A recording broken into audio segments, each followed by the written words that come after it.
પૌરાણિક સૂર્યના અંશ એવા કરણના નામે જે પ્રખ્યાત એવી આ સુરત શહેરને આંગણે આજે સ્વામિનારાયણ સંપ્રદાય લક્ષ્મીનારાયણ દેવ પીઠસ્થાનના ધર્મકુળ આશ્રિત સર્વે સત્સંગીઓ હરિભક્તો દ્વારા દિવ્ય શાકોત્સવનું આયોજન કરવામાં આવ્યું છે.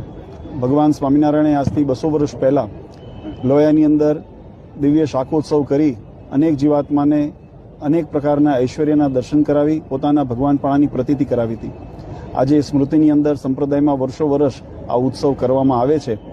આનો હાર્દ અને હેતુ એટલો જ છે કે સમાજની અંદર ધર્મ પ્રત્યેની આસ્થા વધે, જીવનની અંદર કોઈ નાના મોટા દુર્ગુણો હોય, વ્યસનો હોય, કુસંગ હોય અથવા તો અંતરશત્રુઓ હોય એનાથી જીવન મુક્ત બને અને સદ્ધર્મ સનાતન વૈદિક પરંપરાને ઉપાસના ભક્તિને અનુસરીને જીવાત્મા ભગવાનના માર્ગ ઉપર અગ્રેસર થાય, સમાજના અને રાષ્ટ્રના નિર્માણ કાર્યની અંદર પોતાનું યોગદાન આપે અને એક સુદૃઢ સમાજનું નિર્માણ થાય એવા ભાવ સાથે સંગઠિત થવાના અને એકતાના ભાવ સાથે આયોજન દર વર્ષે કરવામાં આવે છે.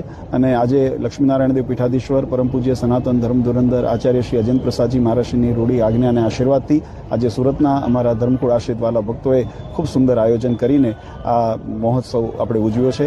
અમે આજના દિવસે દરેક આયોજકોને, સ્વયંસેવકોને, દાતાઓને, તમામને અને સમસ્ત સુરતની ધર્મપ્રેમી સમાજને, સત્સંગને અમે ખૂબ ખૂબ અંતરની શુભકામના અને આશીર્વાદ આપીએ છીએ. આપ સૌ પત્રકાર મિત્રોનો પણ ખૂબ ખૂબ આભાર છે.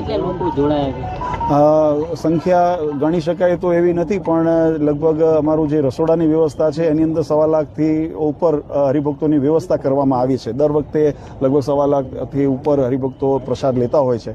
એટલે એના ઉપરથી આપણે અનુમાન લગાવી શકીએ કે 1.25 લાખ 1.5 લાખ જેટલું માણસો આ મહોત્સવમાં લાભ લે છે. વિશેષ શાકોત્સવમાં આજનો ઉત્સવ ભગવાન સ્વામિનારાયણે 200 વર્ષ પહેલા રીંગણાનું શાક બનાવ્યું હતું. એટલે શાકોત્સવ જ્યારે જ્યારે ઉજવવામાં આવે ત્યારે રીંગણાનું શાક ને બાજરાના રોટલા એ એનું મુખ્ય કેન્દ્ર હોય છે. પછી એની સાથે કોઈ મિષ્ટાન હોય, ફરસાણ હોય વગેરે ભક્તો પ્રેમથી બનાવતા હોય છે અને બધા ભગવાનને ધરાવી અને ભગવાનનું સ્મરણ કરતા કરતા એને આરોગે છે.